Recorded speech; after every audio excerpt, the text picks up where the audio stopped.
आकाशात वीज चमकावी आणि वर्षानुवर्षाचा काळोख मिटावा असा चमत्कार झाला आणि महाजीवांच्या पोटी आमचा राजा जन्मला.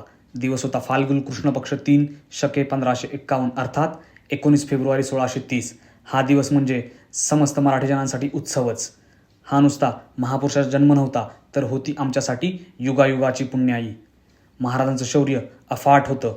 त्यांच्या बुद्धिचातुर्याचा आणि शौर्याचा परिपाक म्हणजे हे हिंदवी स्वराज्य. 350 वर्षांहून अधिक काळ लोटला, पण महाराजांनी दिलेला विचार अजूनही चिरतरुण आहे.